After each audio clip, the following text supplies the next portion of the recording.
हमारा एक वेंचर है इंक्लूसिव पाकिस्तान, जिसका मकसद लोगों को आगाही फराहम करना है पर्सन विद डिसेबिलिटी के हवाले से। तो उसी सिलसिले में हमने एक इवेंट किया था जिसका नाम था डाइनिंग इन द डार्क, जिसमें हमने मुख्तलिफ सेलिब्रिटीज़, एंटरप्रेन्योर्स और ज़िंदगी के मुख्तलिफ शोबों से ताल्लुक़ रखने वाले लोगों को बुलाया था और उसमें हम चाहते थे कि हम आगाही दे सकें। अस्सलामुअलैकुम नाज़रीन, आपका मेज़बान उसामा बिन अतीक आपकी खिदमत में हाजिर है और आप देख रहे हैं डेली पाकिस्तान। मेरे दाएं जानिब जो शख्सियत बैठी हुई है इनका नाम है अली खान तरीन, जबकि मेरे बाएं जानिब जो विराजमान हैं इनका नाम है फिजा हुसैन। ये दोनों बहन भाई हैं और शहर कायद के रिहायशी हैं। अगर बात की जाए अली खान तरीन की और फिजा की तो ये विजुअली इम्पेयर्ड हैं। अली खान तरीन की बात करूं तो इन्होंने 10 बरस की उम्र में अपनी बिनाई को खो दिया था, जबकि अगर फिजा हुसैन की बात करूं तो इन्होंने 18 साल की उम्र में अपनी बिनाई को खो दिया था।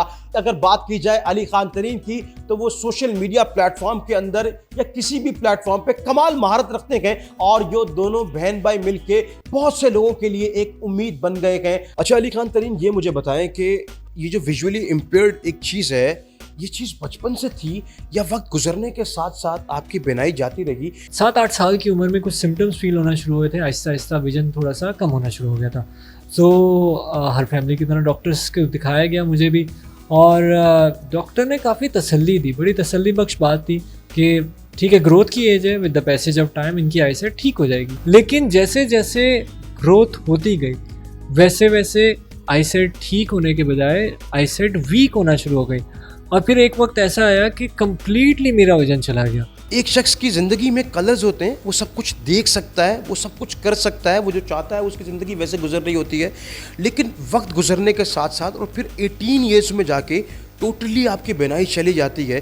किस तरह से खुद को मोटिवेट किया? मैंने बस ये दुआएं मांगना शुरू कर दी थी कि अल्लाह ताला आप मुझे अपने पास बुला लें, मुझे ऐसे नहीं जीना, या तो मुझे ठीक कर दें या मुझे अपने पास बुला लें। फिर आहिस्ता आहिस्ता अपॉर्चुनिटीज़ मिली, ट्रेनिंग्स हासिल की, रास्ते नज़र आए और सीखते सीखते ये मेरा मौका मिला कि शायद हम सीख भी सकते हैं और दूसरों की ज़िंदगी में भी रोशनी बिखेर सकते हैं। वो कौन सी शख्सियत थी ज़िंदगी में जिसने मोटिवेट किया कि नहीं तुम कुछ कर सकते हो, और वहाँ से एक सफ़र शुरू होता है? और अब मेरे साथ जो अली भाई बैठे हैं उन्होंने मास्टर्स भी कंप्लीट कर लिया है, वो एमफिल भी कर रहे हैं। वो फेज़ जो आया था कुछ अरसे के लिए, टेम्प्रेरी फेज़ जिसे मैं कहूँगा, वो मुश्किल ज़रूर था, क्योंकि एक छोटा बच्चा जिसको हमेशा से ये पता हो कि उसकी आईसाइट ठीक हो जाएगी और एक दिन उसको अगर पता चले कि उसने आने वाली ज़िंदगी में नहीं देखना, तो आप इमेजिन कर सकते हैं मैंने सारी ज़िंदगी इस डिप्रेशन में रहना है तो मुझे अगले आने वाली ज़िंदगी में कैसे होगे। तो वो चीज़ थी जिसने मुझे मोटिवेट किया कि मैं एक डिप्रेस आदमी नहीं बन के जीना चाहता। पढ़ाई के अंदर मास कम्युनिकेशन को चूज़ क्यों किया? उसमें से एक गोल ये भी था कि मुझे बड़े होके आरजे बनना है, मुझे बड़े होके होस्ट बनना है, और उसको भी अगेन मैं एसोसिएट करता था कि जब मेरी आईसाइट ठीक होगी तो तभी मैंने करना है। और फिर मुझे मौका मिला तो मैंने रेडियो भी किया, मैंने अपना यूट्यूब चैनल खोला और मैंने कहा कि मैं अपने लिए अपॉर्चुनिटीज़ खुद बनाऊंगा। अच्छा फिजा, डिपेंडेंट कोई भी नहीं होना चाहता किसी पे। क्या क्या इंटरेस्ट थे ज़िंदगी में, क्या क्या हासिल करना चाहती थी? मेरा पैशन था कुकिंग और कहीं ना कहीं मैंने एक ख्वाब देखा था कि मैं जो हूँ अपना ज़िंदगी में एक रेस्टोरेंट खोलूँगी बहुत टॉप क्लास का, और कुकिंग की फील्ड में मैं ज़रूर आगे जाऊँगी। तो ये भी मेरे ख्वाबों में से है जो कि इंशाल्लाह ताला पूरा हो रहा है। और नाज़रीन, स्क्रीन के ऊपर कुछ मनाजिर आप इस वक्त देख रहे हैं जहां बहुत सारे लोग हैं जिनकी आंखों पे इस वक्त पट्टी बंधी हुई है। वो स्लोली आगे मूव करते हैं और एक जगह पहुंचते हैं जहां वो खाना खा रहे हैं। अली भाई, ये क्या कॉन्सेप्ट है और ये किस टाइप का इनिशिएटिव था जो लिया गया, और एक्चुअली इस पूरी चीज़ को किस तरह से एक्सप्लेन करेंगे? सर, हमारा एक वेंचर है इंक्लूसिव पाकिस्तान, जिसका मकसद लोगों को आगाही फराहम करना है पर्सन विद डिसेबिलिटी के हवाले से। तो उसी सिलसिले में हमने एक इवेंट किया था जिसका नाम था डाइनिंग इन द डार्क, जिसमें हमने मुख्तलिफ सेलिब्रिटीज़, एंटरप्रेन्योर्स और ज़िंदगी के मुख्तलिफ शोबों से ताल्लुक़ रखने वाले लोगों को बुलाया था और उसमें हम चाहते थे कि हम आगाही दे सकें। अच्छा फिजा, खाना पकाने का शौक़ था, इसी में चीज़ें करना चाहती थी। मनाजिर भी हम इस वक्त देख सकते हैं, कमाल महारत से चीज़ों को काट भी रही हैं, काटने के बाद चीज़ों को शामिल भी करती हैं, खाने के अंदर एक लज्जत भी आ जाती है। Dining in the dark actually एक कॉन्सेप्ट बना जिसके पीछे फिजा की मेहनत थी, और वो मेहनत फिर इस तरह से रंग लाती है कि उसमें दो मकासद अचीव होते हैं। एक तो आप जो एक्चुअली शो करना चाह रहे थे, जो पब्लिक को एक अवेयरनेस देना चाह रहे थे एक ब्लाइंड शख्स के बारे में, और दूसरा उस चीज़ के पीछे कि जो खाना बनाया गया था वो फिजा की जानिब से बनाया गया था और वो लोगों को बेहद पसंद आया। इस चीज़ को जब अचीव होते देखा तो एक्चुअली वो फीलिंग क्या थी? बहुत अच्छी फीलिंग थी, बहुत अच्छा फीडबैक था लोगों का और बहुत देर तक वो फीडबैक मुझे मिलता रहा और उसी ने हमें जो है एक तरह से एक राह दिखाई कि हम ख़ास फूड की तरफ आएँ। और इस तरह फिर हम लोगों ने ब्रेनस्टॉर्मिंग की, अली ने आइडिया रेज़ किया कि वाई नॉट हम अपना ही वेंचर स्टार्ट करें जो कि ख़ास फूड है, ख़ास क्योंकि हम ख़ास हैं तो फूड भी हमारा ख़ास होगा।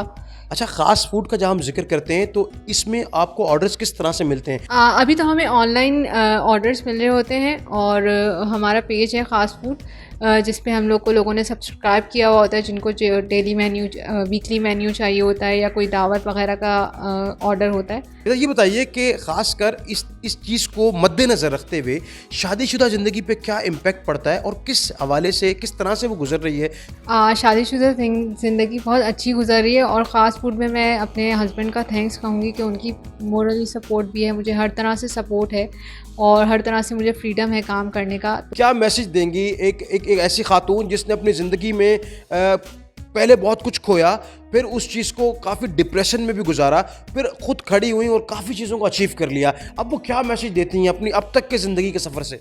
मैं मैसेज यही देना चाहूँगी जितने भी लोग मुझे देख रहे हैं जिनकी फैमिलीज़ में कोई डिसेबिलिटी है, ये मैसेज उनके लिए भी है और जिनकी फैमिलीज़ में डिसेबिलिटी नहीं है उनके लिए भी है कि एजुकेशन आपकी स्ट्रेंथ है। आप ज़िंदगी में कुछ भी करना चाहते हैं तो आप प्लीज़ एजुकेशन ज़रूर हासिल करें और जितने भी स्किल्स आपके पास हैं उन्हें यूटिलाइज़ करें और अपनी ज़िंदगी को अच्छे से गुजारें। टीचिंग के फ़राइज़ भी आप अंजाम दे रहे हैं, वो कहाँ पे दे रहे हैं और किस नौइयत की टीचिंग करते हैं? एक इदारा है जिसका नाम है नई सुबह, जो कि माजूर अफराद के लिए ही बनाया गया है, उनकी एम्पावरमेंट के लिए बनाया गया है। इसका मकसद उन लोगों को फैसिलिटेट करना है जिनके लिए रीडिंग मटेरियल या किताबें नहीं हैं, तो उनके लिए हमने फिर उस इदारे में एक ऑडियो लाइब्रेरी बना दी है और वहाँ से लोग फिर मुस्तफ़ीद हो सकते हैं। इस चीज़ से एक बात तो साबित होती है कि इंसान अगर अपनी ज़िंदगी में जो कुछ भी करना चाहे उसमें इंसान की लगन और मेहनत और ख़ासकर नीयत अगर सच्ची हो तो वो चीज़ आसानी से अचीव की जा सकती है।